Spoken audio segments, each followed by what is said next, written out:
Hello students, I hope कि आप सब स्वस्थ होंगे। तो बच्चों, आज की इस वीडियो में मैं लेकर आई हूँ कक्षा 8 की पुस्तक हमारी विरासत एवं विभूतियाँ। इसका पाठ 9 गोचर मेला।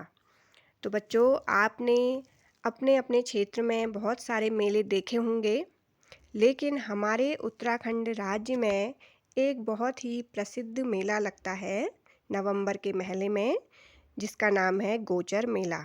तो इस वीडियो में आज हम एक छोटी सी कहानी के माध्यम से जानेंगे कि ये मेला कहाँ लगता है और इसे मनाने का, इसे लगाने का क्या कारण रहा है। तो चलिए वीडियो को शुरू करते हैं। और जो भी आज नए जुड़े हैं मेरे चैनल से, वो जल्दी से सब्सक्राइब कर दीजिए ताकि आपको मेरी आने वाली हर एक वीडियो आसानी से मिल सके। लाइक करिए, शेयर करिए और कमेंट में ज़रूर बताइएगा कि आपके अपने अपने क्षेत्रों में कौन कौन से मेले लगते हैं। तो चलिए शुरू करते हैं आज की ये वीडियो। गोलू एक छोटा सा बच्चा है। वो जिद कर रहा था कि उसे परेड ग्राउंड में लगा मेला उसे देखना है। तो ये जो परेड ग्राउंड का जो मेला है, कहाँ लगता है? ये देहरादून में। ठंड इतनी अधिक थी कि घर से बाहर निकलना मुश्किल हो रहा था, लेकिन बहुत ज़्यादा ठंडा हो रहा था, तो घर से बाहर निकलने में बहुत ज़्यादा परेशानी भी थी। पापा ने गोलू से कहा कि मेला तो वो घर बैठे भी देख सकता है। सच? वो कैसे? गोलू ने चहकते हुए कहा। मेरे पास बैठो, मैं तुम्हें एक प्रसिद्ध मेले की कहानी सुनाता हूँ। पापा के ऐसा कहते ही गोलू उनके पास बैठ गया और पापा ने कहानी सुनानी शुरू की। वैसे तो बच्चे जब तक मेले में न जाएं तो तब तक वो बोलते रहते हैं कि मुझे मेला जाना है, मेला देखना है, क्योंकि मेले में बहुत मज़े आते हैं। लेकिन जो बच्चा गोलू है वो बहुत छोटा है, और उसके पापा ने जब उसे बोला कि बेटा आप मेरे पास बैठो, मैं आपको एक मेले की कहानी सुनाता हूँ, तो वो बच्चा बहुत खुश हुआ और उसने क्या किया, कहानी सुनाने के लिए अपने पापा से बोला कि हाँ आप कहानी सुनाइए और मैं ज़रूर उसे सुनता हूँ। तो उसके पापा ने क्या बोला, देखिए, ऋषिकेश से 150 किलोमीटर दूर बद्रीनाथ जाने वाली सड़क पर गोचर नाम की एक जगह है। तो गोलू के पापा ने बताया कि एक गोचर नाम की एक जगह है जो कहाँ पर है, ऋषिकेश से 150 किलोमीटर दूर, और बद्रीनाथ मार्ग पर जो सड़क है वहीं पर एक जगह है का नाम है, जिसका नाम है गोचर। अलकनंदा नदी के किनारे चारों ओर पहाड़ियों से घिरे इस नगर में देहरादून के परेड ग्राउंड से भी बड़ा मैदान है। तो उसके पापा ने बोला कि जो गोचर नाम की एक जगह है वो किससे घिरी हुई है? वो बहुत बड़ी बड़ी पहाड़ियों से घिरी हुई है, लेकिन वहाँ पर देहरादून में जो स्थित परेड ग्राउंड है वहाँ पर उससे भी बड़ा एक मैदान है। पहाड़ों में ऐसे मैदान बस गिनती के ही हैं। यहीं पर हर साल नवंबर में होता है प्रसिद्ध गोचर मेला। मेले से पहले गोचर नाम की कहानी भी जान लो। अब उसके पापा ने बोला कि नवंबर के महीने पर इसी स्थान में गोचर मेला लगता है, लेकिन ये गोचर नाम इसका क्यों पड़ा, क्यों रखा गया इस स्थान का नाम, तो उसके पीछे भी एक कहानी है। तो उसके पापा ने बताया कि इस मैदान की जगह पहले उपजाऊ खेत थे, हरी भरी फसल से लहलहाते खेत, खेतों के मालिक खुशहाल थे। तो जो गोचर क्षेत्र है वहाँ पर पहले लोग क्या करते थे, खेती करते थे। बहुत ज़्यादा वहाँ पर उपजाऊ ज़मीन थी, तो वहाँ पर हरी भरी फसल लहलहाती रहती थी, जिससे किसान भी बहुत खुश थे। 18वीं सदी की बात है। मालवा की रानी अहिल्याबाई, आपने नाम सुना होगा अहिल्याबाई का, बद्रीनाथ तीर्थ यात्रा से वो लौट रही थी। उन्होंने देखा कि एक किसान गाय को डंडे से पीट रहा था। अब रास्ते में जब वो लौट रही थी तीर्थ यात्रा करके बद्रीनाथ से, तो उन्होंने देखा, रानी ने, कि एक किसान एक गाय को बहुत ज़्यादा डंडे से मार रहा है। रानी ने घोड़े से उतरकर किसान को ऐसा न करने के लिए कहा। तो किसान ने कहा, रानी महाराज, जानवर ऐसे ही खेतों में नुकसान करते रहे तो हम भूखे मर जाएंगे। तो आपने देखा होगा खेतों में जहाँ पर फसल वगैरह उगी रहती है तो कभी कभी जानवर भी, जैसे गाय बैल, तो इस तरह से जानवर क्या होते हैं, उन खेतों में घुस जाते हैं और उन फसलों को खाना शुरू कर देते हैं, क्योंकि उन्हें भी भूख लगी होती है। रानी दया और ममता की मूर्ति थी। वह पशु पक्षियों का भी ध्यान रखती थी। पक्षियों के लिए खड़ी पकी फसल खरीदकर छोड़ देती थी। तो रानी बहुत ही ज़्यादा दयालु थी। तो वो क्या करती थी, जैसे धान या गेहूं के खेत होते थे, जब वो फसल पक जाती थी तो वो क्या करती थी, उस खड़ी पकी फसल को खेत में ही खरीद कर छोड़ देती थी। किसके लिए? पक्षियों के लिए, ताकि पक्षी उनमें से चुन चुन कर दाना खा सकें। रानी ने पनाई सेरा में रास्ते के दाईं ओर के सारे खेत खरीद कर घोषणा की कि आज से ये खेत गायों के चारागाह के रूप में प्रयोग किए जाएंगे। तो रानी ने जब उस किसान को, गाय को मारते हुए देखा तो रानी को बहुत दया आ गई। तो इसलिए रानी ने वहाँ पर जो भी खेत थे वो सारे खेत खरीद लिए और बोला कि अब से यहाँ इस क्षेत्र में जितने भी गाय वगैरह जो दूसरे जानवर हैं वो सब क्या आएंगे, चारा चुगने के लिए प्रयोग में लाए जाएंगे। गाय वगैरह के चारागाह के रूप में इस क्षेत्र का प्रयोग किया जाएगा। तब से इस जगह का नाम गोचर हो गया। गो माने गाय, चर माने चारा। तो जहाँ पर गाय अपना क्या करती है, चारा खाती है, तो उस स्थान का नाम गोचर रख दिया गया। बाद में रानी की इच्छानुसार गढ़ नरेश ने गोचर की जमीन बद्रीनाथ को भेंट कर दी। तो रानी की सहमति से बाद में गोचर की जो ज़मीन थी वो बद्रीनाथ मंदिर को फिर राजा ने भेंट में दे दी थी।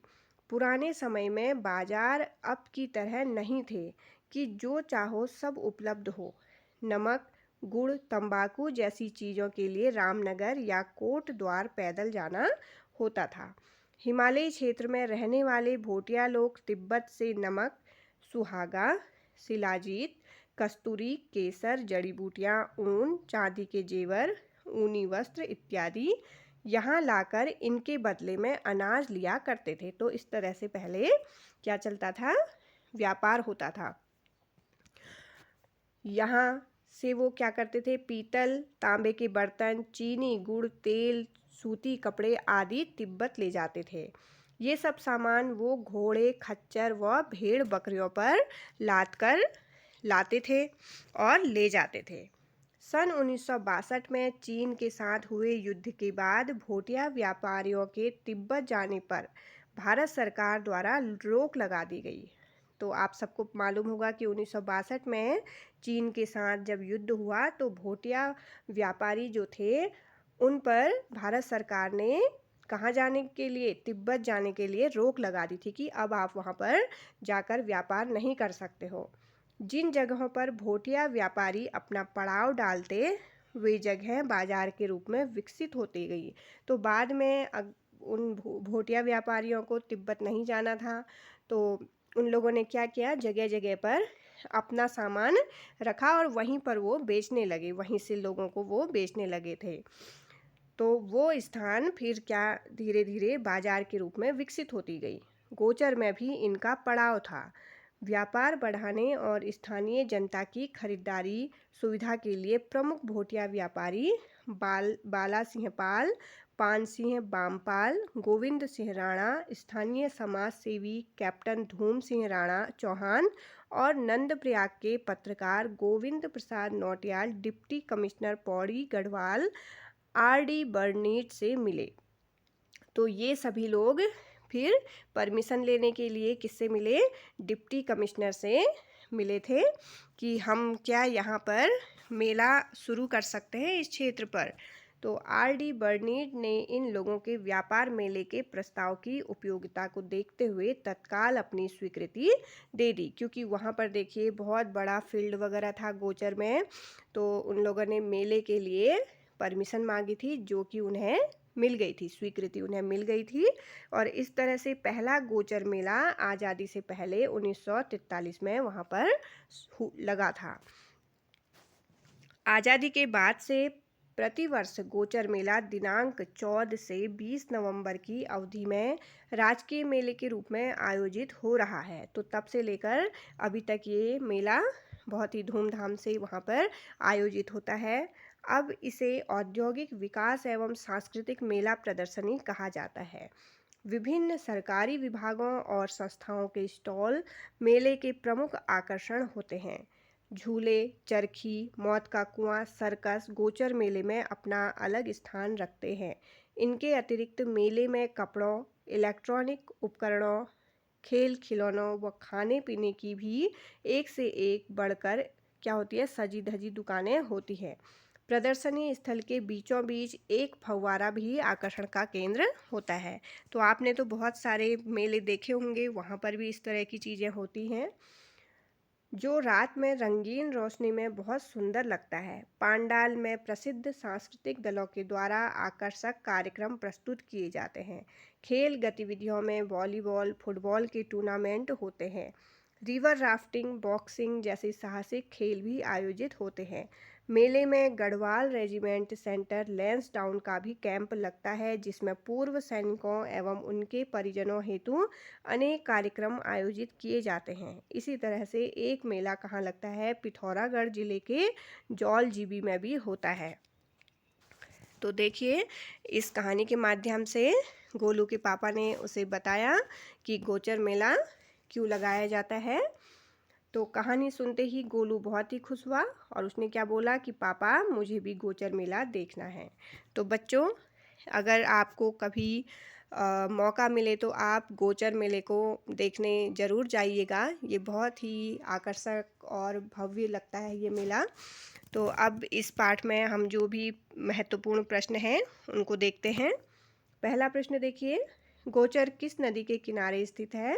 उत्तर है गोचर अलकनंदा नदी के किनारे स्थित है। प्रश्न नंबर 2, गोचर किस मार्ग पर स्थित है?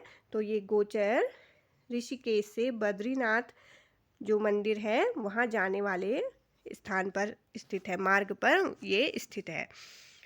प्रश्न नंबर 3, गोचर नाम किस कारण पड़ा? तो रानी द्वारा खेतों को गायों के चारागाह घोषित करने के कारण इसका नाम गोचर पड़ा था। प्रश्न नंबर 4, गोचर के मैदान की जगह पहले क्या था? वहाँ पहले उपजाऊ खेत थे, जहाँ बहुत ही हरी भरी फसल उगती थी। प्रश्न नंबर 5, 18वीं सदी में कौन सी रानी बद्रीनाथ यात्रा से लौट रही थी? तो अहिल्याबाई होलकर बद्रीनाथ यात्रा से लौट रही थी। प्रश्न नंबर 6, रानी ने किसान को क्यों रोका? क्योंकि किसान गाय को डंडे से मार रहा था। 7वां प्रश्न देखिए, रानी ने खेतों के संबंध में क्या घोषणा की? तो रानी ने खेत खरीदकर उन्हें गायों के चारागाह के रूप में प्रयोग करने की घोषणा की थी। प्रश्न नंबर 8, बाद में गोचर की जमीन किसे भेंट की गई? तो गोचर की जमीन बद्रीनाथ मंदिर को भेंट की गई थी। 9वां प्रश्न, पुराने समय में नमक और गुड़ जैसी वस्तुएं कहाँ से लाई जाती थी? तो रामनगर और कोटद्वार से ये वस्तुएं लाई जाती थी। देखिए कितना पुराना समय था जिस समय नमक और गुड़ भी हमें ऐसे नहीं मिलता था, जो कि कहाँ से लाया जाता था, रामनगर और कोटद्वार से। 10वां प्रश्न देखिए, भोटिया लोग किन वस्तुओं का व्यापार करते थे? उत्तर है नमक, सुहागा, शिलाजीत, कस्तूरी, केसर, जड़ी बूटियां, ऊन आदि का ये व्यापार करते थे। 11वां प्रश्न, सन 1962 में किस देश के साथ युद्ध के बाद भोटिया व्यापार पर रोक लगी? तो चीन के साथ युद्ध के बाद फिर इसमें व्यापार में रोक लगा दी गई थी। 12वां प्रश्न, भोटिया व्यापारी सामान ढोने के लिए किन जानवरों का उपयोग करते थे? तो ये घोड़े, खच्चर और भेड़ बकरियों का उपयोग करते थे, ताकि उनमें वो अपना सामान ला सकें। 13वां प्रश्न देखिए, जिन स्थानों पर भोटिया व्यापारी पड़ाव डालते थे वे किस रूप में विकसित हुए थे? वे स्थान बाजार के रूप में विकसित हुए। 14वां प्रश्न, पहला गोचर मेला किस वर्ष आयोजित हुआ? तो पहला जो गोचर मेला था वो सन 1943 में आयोजित हुआ और तब से अभी तक ये लगातार अब आयोजित होता है। हर महीने में नवंबर महीने में ये हर साल नवंबर महीने में आयोजित किया जाता है। पहले गोचर मेले की स्वीकृति किसने दी? तो डिप्टी कमिश्नर RD बर्नीड ने इसकी स्वीकृति दी थी। तो देखिए ये जो अवधि है इसकी आयोजित होने की वो कब से है? 14 से 20 नवंबर तक आयोजित होता है। 17वां प्रश्न, वर्तमान में गोचर मेले को किस नाम से जाना जाता है? तो इसे औद्योगिक विकास एवं सांस्कृतिक मेला प्रदर्शनी कहा जाता है। 18वां प्रश्न, मेले में कौन कौन से मनोरंजन के साधन होते हैं? तो झूले, चरखी, मौत का कुआं और सर्कस। 19वां प्रश्न, गोचर किस जिले में स्थित है? तो गोचर उत्तराखंड राज्य के चमोली जिले में स्थित है। 20वां प्रश्न, बद्रीनाथ मंदिर किस राज्य में स्थित है? बद्रीनाथ मंदिर उत्तराखंड राज्य चमोली जनपद में स्थित है। 21वां प्रश्न, गोचर मेला किस प्रकार का मेला है? यह राजकीय, औद्योगिक एवं सांस्कृतिक मेला है। 22वां प्रश्न, जौल जीविका मेला किस जिले में आयोजित होता है? तो जौल जीविका मेला पिथौरागढ़ जिले में आयोजित होता है। तो ये आज का हमारा पाठ कंप्लीट हो चुका है। आशा है कि आपको आज के पाठ में मज़ा आया होगा और आप कमेंट बॉक्स में ज़रूर बताइएगा कि कौन कौन बच्चे गोचर मेले में गए हैं। तो चलिए मैं जल्द ही इसके आगे का पाठ लेकर आऊँगी। मिलते हैं मेरी नेक्स्ट वीडियो में। तब तक के लिए जय हिंद, जय उत्तराखंड। Bye bye.